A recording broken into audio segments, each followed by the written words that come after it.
What's up, everyone? I'm James Young with JamesYoungPhotography.com, and I'm bringing you episode number 8 of Teach Me How to Lightroom. In this episode, we're taking this portrait and we're going to give it an ethereal type of look, a Pinterest type edit. We're going to add in some fake sunlight, and we're going to go from here to here. So let's get started. I'm going to hit the reset and we're going to do the edit right now. The first thing I want to do is increase the yellow and the color temperature. So we're going to raise this from 6250 up to 6500 right there. The total exposure, I'm super happy with what we were able to get in camera. With the contrast, we're only going to add about plus 10. And here's where we start getting into this really bright and airy Pinteresty type of look, is in this section of the editing right here. We're going to take our highlights up just a little bit, up to about plus 30. Let's open up our shadows as well to about plus 30. We're going to leave the whites where they're at. I'm happy nothing's blown out. And then with our blacks, we're going to increase those as well to about plus 35 or 40 or so. Let's go with plus 40. So you can already see it's starting to take on that look of kind of a hazy type of effect. There's before, there's after, and we're already going in the right direction. Super happy. With the clarity, let's knock this down just a little bit. We don't need a super duper sharp image for this. Matter of fact, a little bit of a softer image is even better. With the vibrance, let's bring that down some, about minus 10, and then about minus 20 on the saturation as well. So now let's take a look where we started and where we've ended up. It's already starting to take great shape. And let's scroll down a little bit. Let's get to our split toning. And we're going to increase some of the color back into the image through the split toning. With the highlights, we're going to add some warmer tones, somewhere around 30 on the hue. And we're cranking that to plus 50. Perfect. And on the shadows, let's go to the cooler side of things, somewhere around 225. Let's go with 227. I'm happy with that. And then for that, we're going to add plus 50 as well. Oh, this is looking great. So just with the split toning on and off, oh my word, I like that a lot. So as I'm going through with this edit, I've noticed here that my composition is maybe a little slightly off here. So I'm just going to go to my crop tool and crop in just a hair and really center our subject some here. Perfect. Awesome. I'm a lot more happy with that. So this is where we get to really have some fun with the edit, because this is fine. This is great. And you could even create a preset from here, which is totally awesome.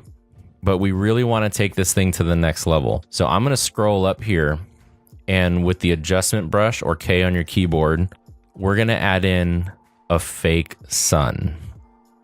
And you can see here, I've already created my own preset. And you can do the same thing. Make sure you double click on the effect here, and it's going to zero out all the sliders. But what you want to do is around 36 on the warmth for the temperature, and exposure plus 2. And this is going to create a really, really cool effect. I'm going to take a brush and I'm going to increase it, make it very large here, and kind of put it where the sun would be. So let's put it right here. And you can see there, it's created a pretty cool effect.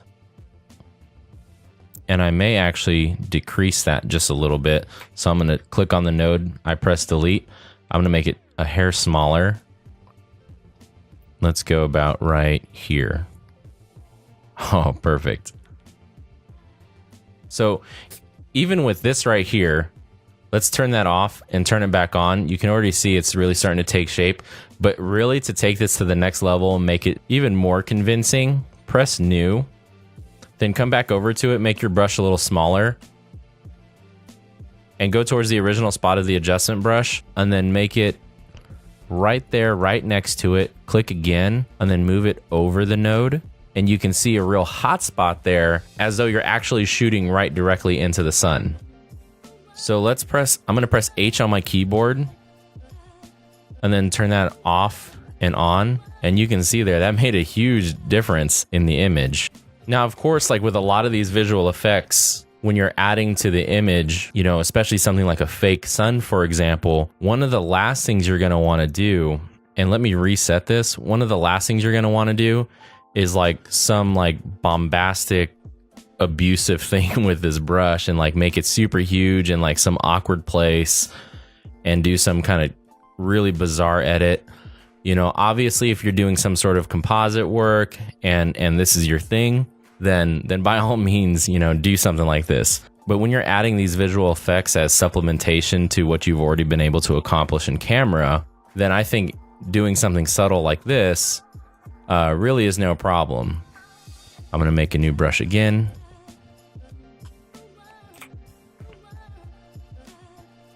Boom. And boom. And you can see, turning it off, turning it on. Even further, let's see what the original photo was out of camera. There it is.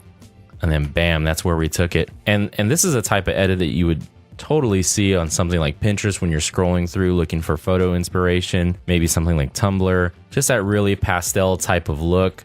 I think it's really cool, and hopefully you liked it enough to make a preset. Well, let me know what you think of this edit. Hopefully you downloaded the raw file. Maybe you thought there was a better direction to take this edit. I'd love to see that as well. If you post it, make sure you tag me in social media so that I could see it. I would love to see what you guys have come up with. Well, I'm James Young with JamesYoungPhotography.com, and I'll see you in the next episode of Teach Me How to Lightroom.